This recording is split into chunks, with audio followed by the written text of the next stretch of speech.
भगवान विष्णु कौन है? आखिर क्यों भगवान विष्णु ही हर बार अवतार लेते हैं इस भूलोक पर? जब जब धर्म की हानि होती है तब तब भगवान विष्णु ही अवतार क्यों लेते हैं और बाकी देवी देवता अवतार क्यों नहीं लेते? क्या कारण है? और क्यों भगवान विष्णु को ही सर्वोत्तम और सर्वोच्च माना जाता है? आज इसके बारे में चर्चा करने वाले हैं, एकदम गहन चर्चा और आध्यात्मिक चर्चा। याद रखना, ये जो वीडियो है ये शायद ही आपके लिए यूट्यूब पे कोई लेकर आएगा।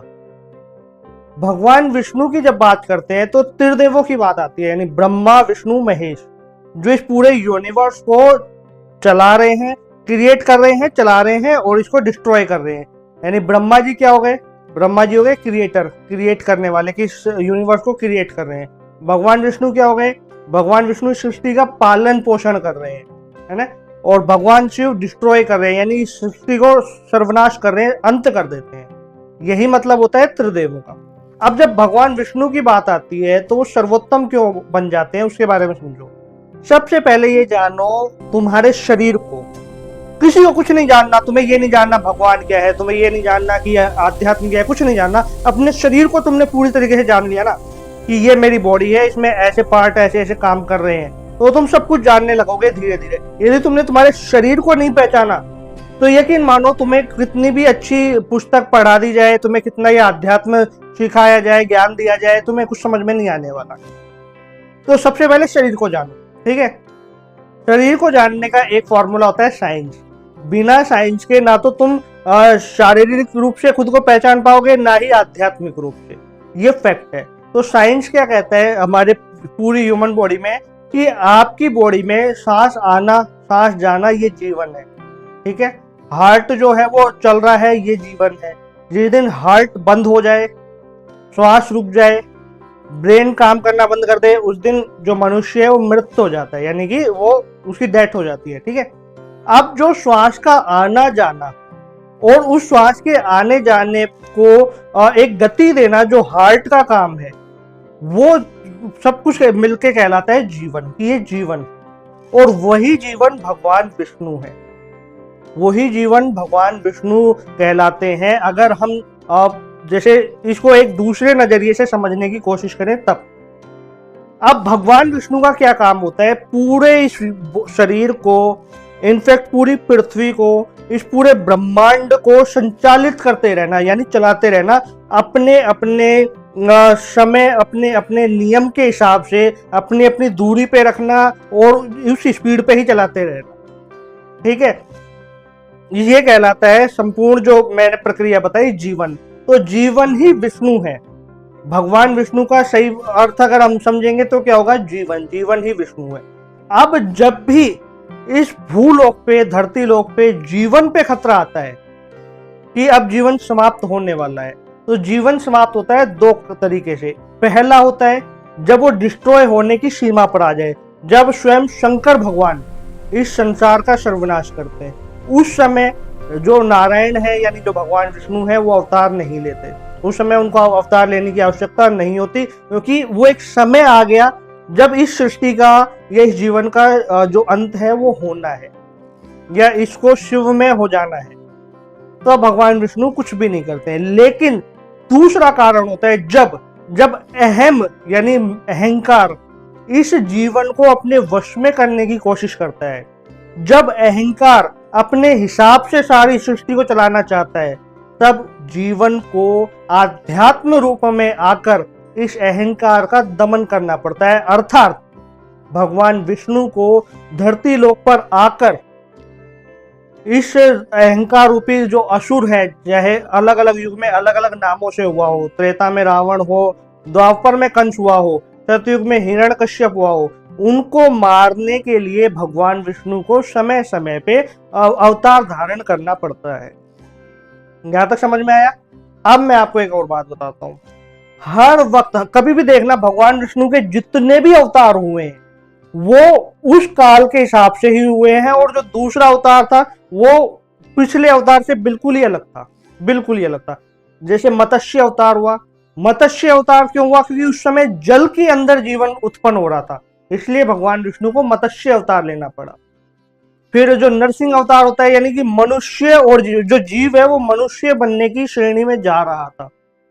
आधे तो वो पशु ही थे, चाहे वो दिमागी रूप से कह लो चाहे शारीरिक रूप से कह लो, लेकिन वो आधे मनुष्य थे। तो उनको ये संदेश देने के लिए कि कोई है जो तुम्हारे ही भीतर एक आध्यात्म रूप में बैठा हुआ है, जिसे हम भगवान विष्णु कहते हैं, वो भगवान विष्णु तुम्हें तुम्हारे ही जैसा रूप दिखाकर संदेश देने आते हैं।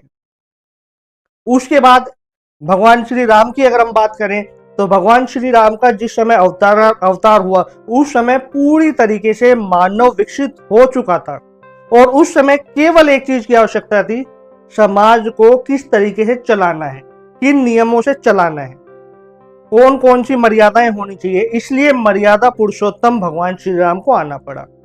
अब जब भगवान कृष्ण की बात करते हैं तो उस समय मनुष्य अपना विकास कर चुका था, बहुत आगे आ चुका था।